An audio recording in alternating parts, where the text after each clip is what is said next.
And final on the season, how are you? Good, yeah. Good. How's the squad looking? The only one that stood out is Gio. Also, he got a bit of a knock when he came on. Didn't train today. We've got training tomorrow, obviously. Everyone else still a little bit sort of recovering from the game, but nothing that I think will keep anyone out. So kind of a similar squad to last game. Okay, probably want a time to move on now, but just final reflection on Tuesday night. Have those inside issues been addressed for you? No, not in 2 days, mate. No. No, I think, as I said at the time, we've got some work to do, and that's clear and evident, and that's what we need to focus on. Has this week made you even more determined to turn this football club into winners? No, mate, I've been determined from day one. Nothing's changed. I haven't been deterred, if that's what people are worried about. Certainly not. It's. I think when you accept a role, you accept the challenge of that role, and nothing that's happened in the last 2 weeks has changed my view on, how we go about that. So, but I also believe that you have to know where you're at. There's no point sort of kidding yourself that you're somewhere you're not, because then you can't improve. It's been quite a season. So many ups, some downs as well, which you've mentioned. How do you expect the club and the players, the club in general, to look in maybe 12 months' time?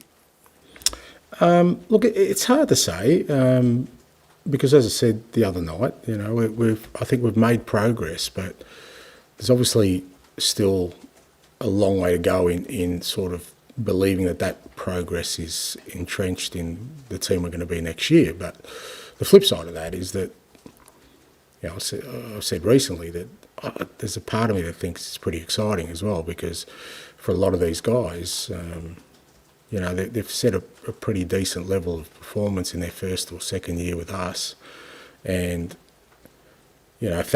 if there's growth there, then I think it'll make us a better football club next year. And I certainly feel like we'll be starting well ahead of where we were at the start of this year for sure. Where that takes us next year will be dependent on how we deal again with whatever challenges we have. I know you want to bring trophies to this club. One of your former clubs, Celtic, sealing the title this week. Just a quick word on them. No, I love it, mate. Yeah, brilliant. Great people, great manager, great staff, great footballers, unbelievable club. And I watched the game, and I know, because I've experienced how they would have felt at that final whistle, and then going back to Celtic Park late at night. It's a pretty special place, and credit to them. It was a difficult year for sure for Brendan and the guys, but when it mattered, when it counted, they stood up, and couldn't be happier for everyone there. Been a pleasure. Speak to you in August. Thank you, bud. Charlie. Hi, Ange. I interviewed Bentancur yesterday, and he said, yes, the players are hurting because, you haven't been able to qualify for the Champions League. But he said, nothing great is created in one season, and there'll be plenty of positives to take away into the summer. How does it make you feel when you're hearing that kind of review from one of your players? Look, I guess it's important that obviously the players are the most important component in all this, irrespective of kind of my ideas or what I feel, needs to improve. It does need buy-in by the players. I think we've had that for the most part. I guess my sort of assessment at this point is that, a lot of it I still don't feel is embedded in everything we do. And until it is, it's very hard then to kind of think about how do we get to the next level until, I'm reticent to move on, from where we are now in terms of what we're trying to build, unless I really feel that, players, staff, everybody is kind of really firmly on board with the way we want to play and the way we want to sort of train. So, but it does need, buy-in from the players. And the one thing I will say about the whole playing squad is that it hasn't been through a lack of effort or trying. They've given their all this year. We have tangible physical data that shows us that. There isn't a game where they haven't spent it all out there. It's just that sometimes, we haven't got reward for it.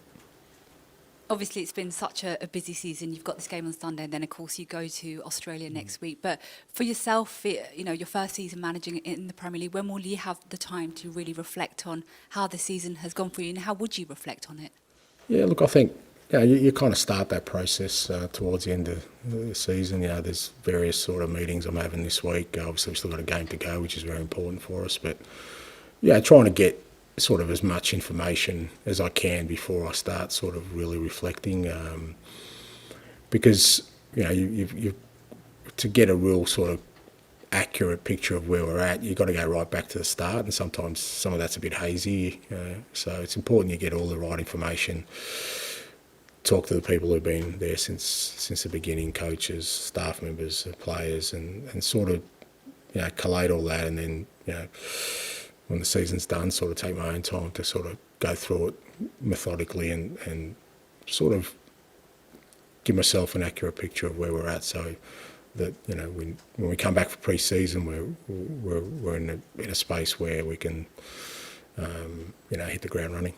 And finally, from me, I know you said on Tuesday after the game that you hadn't seen Rodrigo Bentancur's reaction when he came off. Have you felt the need to speak to him? Have you seen it? Have you spoken to him since then? Yeah, I saw it. Yeah, I saw it. We had a chat about it, and look, he's a passionate guy. He was angry, but I don't think that's the way you react, and he understands that, and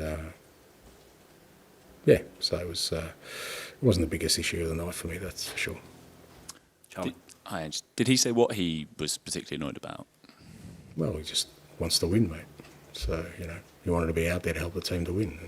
And, he doesn't like it, and, felt like he wanted to be out there fighting, and that was taken away from him. I wanted to ask you about VAR. Sorry, I know you've been asked about this a million times this season, but there's talk that there's going to be a vote for it to be scrapped. Where do you stand on that? Oh. I mean, I know how you feel about VAR, but would you? Okay. Now presented your first press conference, Charlie? If presented with that vote, would it just be get rid? Yeah. Look, I've consistently said I'm not a fan of it, and I don't think they will get rid of it because we're too far down the track. I just don't think it's serving a purpose that it should, and I think they should bring it in when the technology can match the expectations, and I don't think it does at the moment. So when they brought in goal line technology, it was seamless. It was like you bring it in, it helps the game, nothing changes. They're talking about semi-automated offside. So if that is accurate and that's quick, then by all means use it, because it doesn't slow down the game. It doesn't. We get this ridiculous notion of waiting for an hour to look at some blurry images with some lines. I mean, I think it's almost prehistoric that we're going down that route, and yet we accept it. And then the rest of the game, well, let the referee referee it. And like I said, if the technology gets to a level where, we can introduce it and it doesn't affect our game, then by all means. But I don't know, I think there was just this real clamour to bring it in at the time, because everyone kept saying, well, you'll never get the Maradona handball, and you'll never get, whatever other decision that. But they were picking up isolated incidents that, there's a reason they stand out, because they didn't happen every week. And now all of a sudden, every decision is getting scrutinised, where, like I said, we don't celebrate goals anymore, or we celebrate them 3 times, or we're waiting to see whether something's offside. Linesmen are putting their flags up. It's just changed the game materially. So I would scrap it, not because I'm against it being sort of implemented, but get the technology right, prove that it works, and run it with from there. Will you, or have you spoken to the people at the club who'll actually get to vote on this? I guess, unlike you, Charlie, I think they're pretty clear on my views of VAR. So it's been so vague. Yeah. Okay, so I've tried to sort of be fairly explicit about it. So I think, depending on the club's view, I don't think they'll be coming to me asking what I think. I just wanted to ask you, one of the things that's defined this season has been how aligned it's felt like you and the fans have been, which really hasn't been the case for many of the last few years at this club.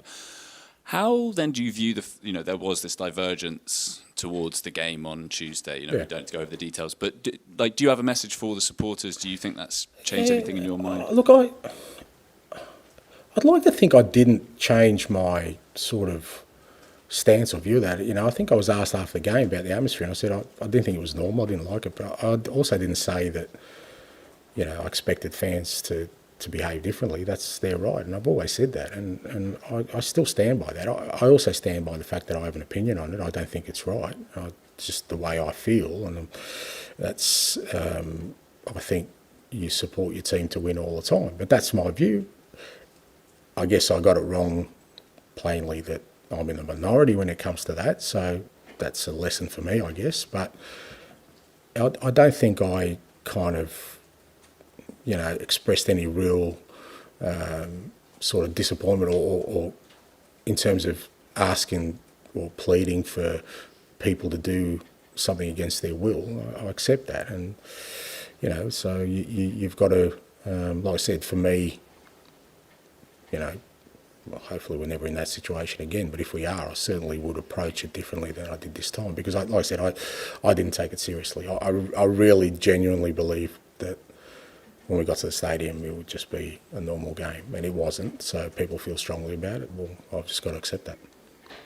And just kind of on a similar-ish note, we normally see you so calm and collected, nothing phases you really on the touchline, but there was one moment doing the rounds of a fan behind the dugout, maybe doing something that you reacted to. I just wondered what happened in that moment. Two separate issues. Firstly, the fan. Well, the fan just, I think if you sit behind the bench, especially in a home game, well, you've got to be respectful of the fact you're within earshot of the most important people. So he wasn't happy we just conceded a goal.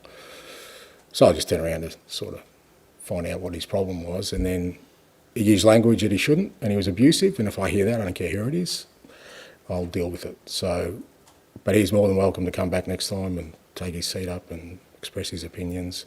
If he swears, if he's abusive, he'll cop the same treatment from me again. But at the same time, you also feel, well, mate, I cop it on opposition grounds every week. Give me a break at my home ground, So, but I was, look, I'll try and explain it this way. That's probably the worst experience I've had as a football manager in a game, because once I realised that I got it wrong in terms of what the atmosphere was going to be like and what people felt, I got a real anxiety within me of what happens if Man City, who are the best team in the world and who were disposing of teams quite easily in the lead-up, for Brighton, for wherever they played, that scored 15, 16 goals the last 4 games. What if we play as well as we can, but they beat us 5-0? I got in cold sweats thinking about people questioning my integrity and the people I work with. Even watching the game back, there was a comment somebody mentioned to me in the commentary saying, "Oh, Tottenham are having a real go here." Now, you're laughing about it, but that's 26 years of my life. I'm if nothing else, people should know about me. I love this game, and I'm very principled. And I'd hate to think, because Manchester City could have done it to us, we're on the end of a heavy defeat, and then people would be questioning whether I prepared the team. And before people say, "Oh, that's not going to happen," we know on social media it would have happened, 100%. And I'd be up here trying to defend myself. And once you start defending yourself, you know what happens. Yeah, you're defending something. So that's why I was animated on the night. I didn't enjoy the night. And because the atmosphere was, I felt like I just needed the boys to, and credit to them, I thought, aside from anything else, our football was outstanding on the night. And that was important, not just for me, for the players, for our football club, because again, it would have cast aspersions on us as a football club when people were measuring us and saying, well, I don't think anyone will say that we didn't make Man City earn that win the other night. And it could have gone a very different way without anything changing from us, just by Man City being Man City. One of those players, Rodrigo Bentancur, obviously, aside from the moment with him in the dugout, did you feel, maybe especially before the yellow card, that was more like the Bentancur maybe we're going to get next season? Yeah, look, he was. Look, I thought the whole team was fantastic, but he was, and I think he felt that, and that's why he got frustrated. But look, part of the issue for us has been this year, you know, it's kind of what I spoke about after the game in more specific terms, is we've had a real lack of discipline this year around our football.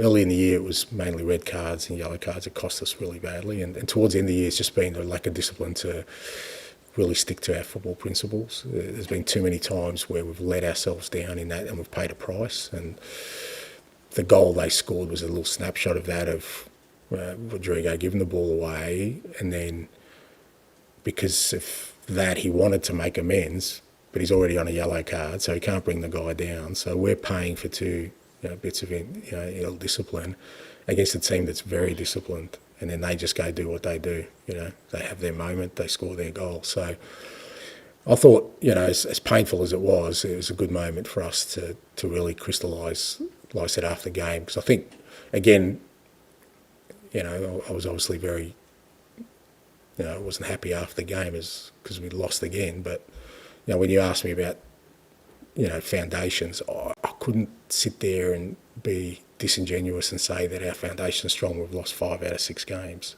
big games. That's the reality. So, and part of that's just been the discipline of us.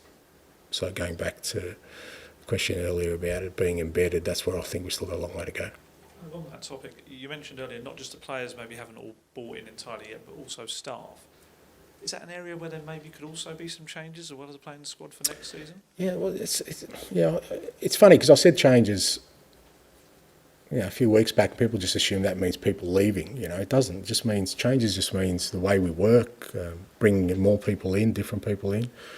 I've got a much better picture of sort of the environment now and what we need, and so the club's been really supportive to say, well, whatever you need, extra resources, different kinds of people to bring in. Doesn't mean people are necessarily leaving. It's just, the club's really been real supportive about that. And the whole buying thing is not that people don't want to. It just takes time because, this is a major shift from what it was. Not necessarily for the better, because that time will prove that. But no one can say that we don't play differently, we don't train differently, we haven't.